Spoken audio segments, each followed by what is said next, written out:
Olá, vamos então ainda falar sobre os regimes de casamento e vamos falar agora sobre o regime da comunhão universal de bens.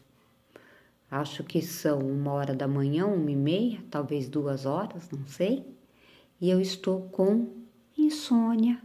Resolvi então gravar este vídeo para vocês, para a gente já resolver esse problema. Então, o regime da comunhão universal de bens talvez seja, dentre os regimes, o de mais fácil compreensão. Por quê? Nele, em princípio, você só tem um patrimônio, né? Tudo que pertence a um cônjuge também vai pertencer ao outro, né? Agora, as pessoas, elas deixam de esclarecer que há alguns bens no regime da comunhão universal que não se comunicam, né? Não se fala isso. Esses bens que não se comunicam são os bens que estão apontados ali no artigo 1668 do Código Civil. E esses bens são basicamente os bens que estão gravados com cláusulas de incomunicabilidade, não é? E os subrogados, né? Ou substituídos no seu lugar. Vou dar um exemplo, né? O pai, sabendo que a filha vai casar e vai casar com uma pessoa que talvez o pai entenda que não seja um bom marido, ou se preocupe então com o destino da filha nesse casamento, ele entenda que deva proteger a filha, né? Então a filha não tem um imóvel para morar, ele vai doar um imóvel para essa filha, mas grava o imóvel com cláusula de incomunicabilidade, para não se comunicar a esse marido. Se a filha vender o imóvel, né, porque ele tem cláusula de incomunicabilidade, mas não tem cláusula de inalienabilidade, poderia ter, mas o pai não gravou com cláusula de inalienabilidade. Se por acaso ele foi vendido e comprado outro imóvel, nós também vamos ter uma situação de subrogação. Então, aquele que for subrogado também nesse lugar não vai se comunicar no regime da comunhão universal de bens. Hoje existe um instituto que é de direito sucessório chamado fideicomisso. O instituto do fideicomisso, ele não existe mais no direito das sucessões. Por quê? Porque o instituto do fideicomisso, ele foi extinto, né? Mas o que era o fideicomisso? Você estabelece uma pessoa como seu herdeiro fideicomissário, tá?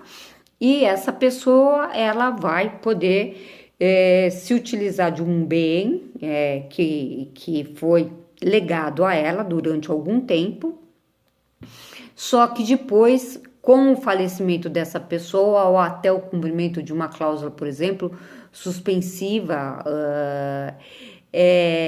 essa pessoa vai ter que transferir este bem para uma outra pessoa ou para uma instituição, conforme já pré-determinado pelo testador, né?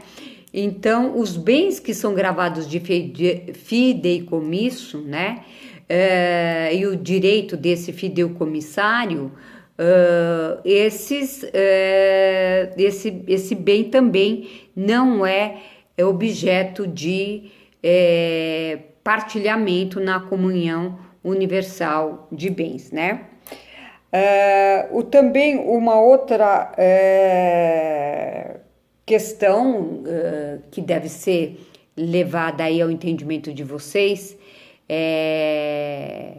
as doações antinupciais feitas por um dos noivos ao outro com cláusula de incomunicabilidade também não vai se comunicar.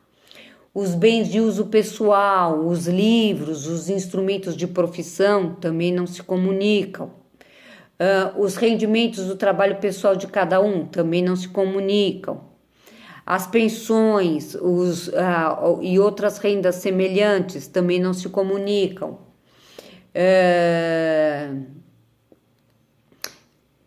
Os frutos desses bens incomunicáveis pertencerão, aí é diferente, ao patrimônio comum, desde que esses frutos, forem colhidos na constância do casamento. O patrimônio comum na comunhão universal de bens, ele vai ser administrado por ambos os cônjuges em um regime que se estabelece um regime de solidariedade e havendo malversação, né, mal administração, o juiz poderá carrear a administração a um só desses cônjuges, tá? Passamos imediatamente ao regime da separação de bens, né? No regime da separação de bens, cada cônjuge terá seu patrimônio, como nós sabemos, separado. Cada um terá o seu patrimônio separado. Mas se os bens adquiridos por ambos, e aí eu estou falando do regime tanto da separação convencional quanto da separação legal, tá? Indiferente.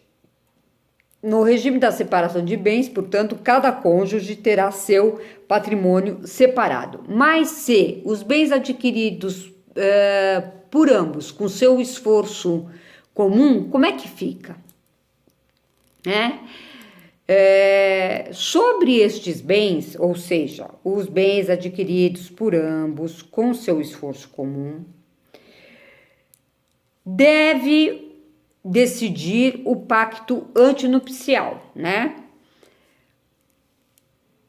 Porque esses bens no pacto antinupcial podem, dependendo do que eles decidirem, né, pertencer apenas a cada um deles ou aos dois em comunhão. O que não faz muito sentido se nós imaginarmos que eles estão casando justamente não para manter os bens advindos só a título gratuito, separado, ou aqueles recebidos em herança separado, ou aqueles que eles já tinham separado, porque se fosse assim, eles casariam no regime da comunhão parcial de bens, né? Então, não faz muita razão de ser você fazer um pacto antinupcial para depois você falar que os bens adquiridos com o esforço comum passa a ser assim, né?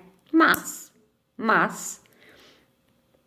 pode, em algumas situações, ter a sua lógica, né? Eventualmente venha uma situação extravagante, excepcional, que determine por isto, né? Já que não é um esforço particular, mas é um esforço comum, né? Mas como se dá um esforço comum se não por esforços particulares que se unem, né? Acho estranho, mas enfim, algo aí para se pensar. A separação, como sabem, de bens é obrigatória em alguns casos. Assim, quem se casa, por exemplo, apesar de alguma situação de causa suspensiva, né, terá o casamento regulado pela separação de bens, né? O homem e a mulher que são maiores de 70 anos só podem se casar pelo regime de separação de bens. Os menores, né, sob tutela, ou aqueles que dependem de autorização judicial para contrair núpcias, né? Só pode se casar pelo regime da separação de bens. Essa separação de bens, nós sabemos que ela é chamada de separação legal quando ela é obrigatória, né? Nos casos em que ocorre, né, essa separação, a legal, pode faltar o pacto antinupcial, não na separação convencional, né? Aí é impossível que se falte o pacto antinupcial, no caso da separação convencional, né? Tudo bem? Agora, vejam só que interessante. Quando o regime é o da separação legal de bens, hoje, legal de bens, há uma súmula a 377 do STF, Supremo Tribunal Federal, que estabelece que no regime de separação legal de bens, comunicam-se os bens adquiridos na constância do casamento. Vamos então à análise agora do último regime último regime que nós temos que falar, que é o regime de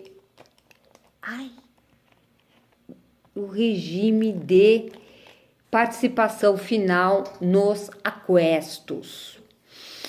É um regime diferente, né?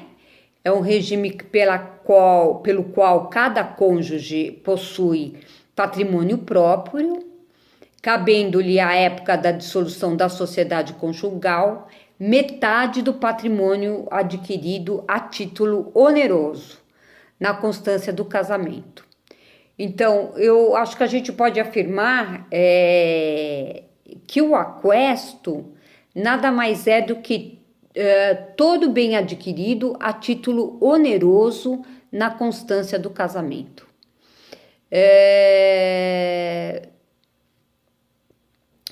Na verdade, esse regime, nós vamos dizer que é um regime autônomo, que conjuga a separação de bens com a comunhão parcial, né?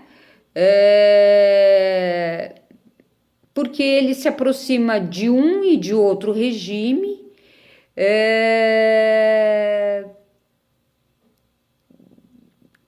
e se estabelece esse regime, né? Um regime misto, né? E na verdade é um regime que acaba ficando um pouco complicado. Por quê? No regime da participação final dos aquestos, o casal terá direito a repartir o patrimônio adquirido onerosamente, como já disse, e adquirido onerosamente na constância do casamento, quando essa sociedade conjugal ela é desfeita, né? Então, desfeita pela morte, desfeita pela dissolução, via divórcio ou via separação, ou até pela anulação. Então, durante o casamento, vai haver o quê? Como se vai vigorar uma separação desses bens, né? Então, cada cônjuge vai ter o seu patrimônio separado, eles vão adquirindo e vão fazer como que um balanço do patrimônio, eles vão manter um patrimônio separado, cada um com o seu patrimônio. Porém, esses cônjuges, eles não vão poder praticar, sem autorização do outro, nenhum dos atos previstos ali no artigo 1647 do Código Civil, que é o quê? Alienar, hipotecar, gravar de ônus reais, os bens imóveis ou direitos reais sobre imóveis alheios, né? Também não poderão pleitear como autor ou como réus acerca desses direitos, né? Esta restrição de alienar, hipotecar ou gravar, já que se trata de um regime diferente, poderá essa restrição ela ser removida do pacto antinupcial. Isso é possível de acontecer, né?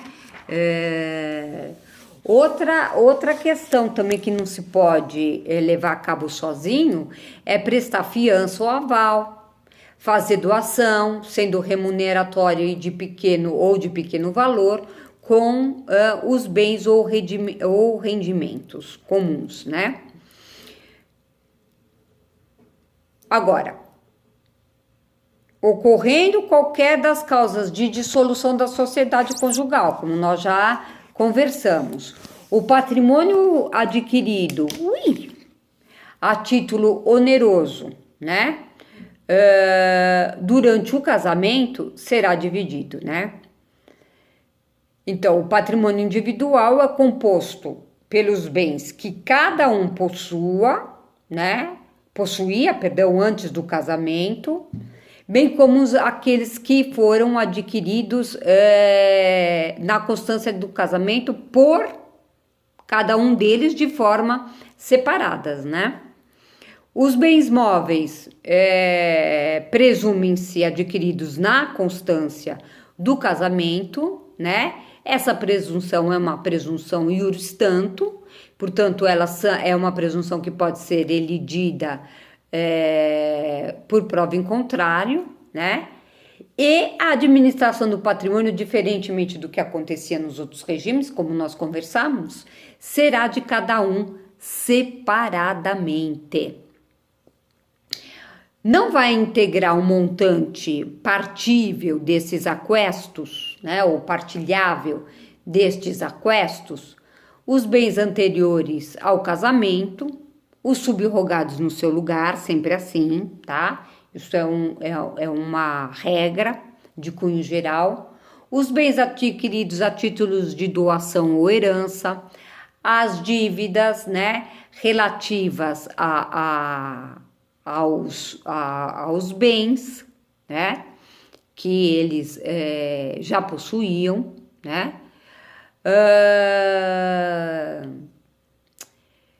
Que eu mais posso dizer para vocês? Posso dizer que a lei ela tenta resolver alguns problemas que possam surgir na prática, né? Em razão desse regime, né?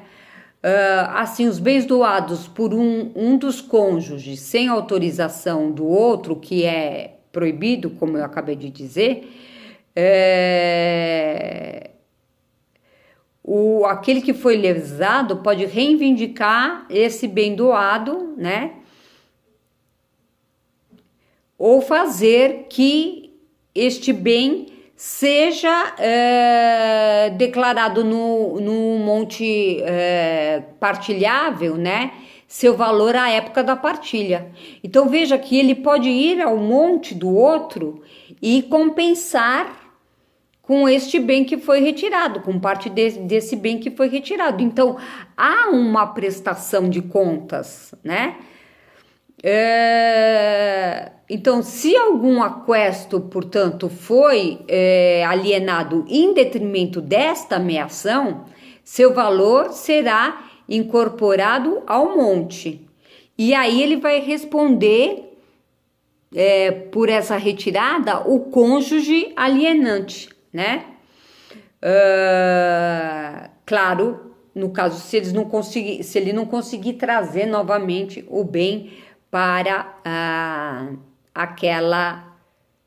aquele monte a ser partilhado, né? As dívidas contraídas após o matrimônio serão de responsabilidade do consorte que houver contraído essa dívida, salvo se provado que o outro também se beneficiou. Serão descontados do monte partilhável as dívidas de um dos cônjuges, paga pelo outro com bens de seu patrimônio exclusivo. Então, vocês viram que funciona realmente como uma sociedade comercial, né? Em que essas pessoas elas vivem como sócias mesmo, né?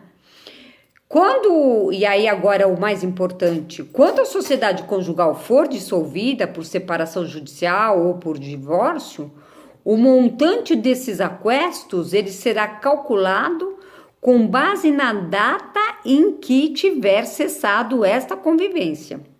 Em outras palavras, se houve separação de fato anterior à separação judicial ou ao divórcio, o montante dos aquestos será calculado com base na data em que ocorreu a separação de fato. O mesmo se diga em relação à anulação ou à morte. Na partilha, porque se formou dois montes, qual monte? O monte que eles tinham antes do casamento, que cada um tinha, os bens que eles adquiriram onerosamente, né? Vai ser observado se alguém tirou alguma coisa do monte sem autorização do outro, vai ter que repor. E agora, na partilha, esses bens serão divididos in natura, né? Não sendo possível, será os bens quais? Os bens adquiridos na constante do casamento a título oneroso. Não sendo isso possível, né? Poderá haver compensação em dinheiro para igualar os quinhões. Se não for possível a compensação em dinheiro, os bens serão vendidos no todo ou em parte para que se torne viável a partilha nos quinhões a que faça jus cada um dos consortes. Por fim, nós temos que é irrenunciável o direito à meação antes da dissolução da sociedade conjugal. E o direito à meação não é passível de cessão ou de penhora antes da dissolução da sociedade conjugal. Ok? Então, com isso, nós terminamos de falar sobre os regimes de casamento. Claro que numa passagem bastante rápida, porque com tudo isso que está acontecendo nos exige esse furor, né? Nós terminamos essa parte por aqui. Volto mais tarde.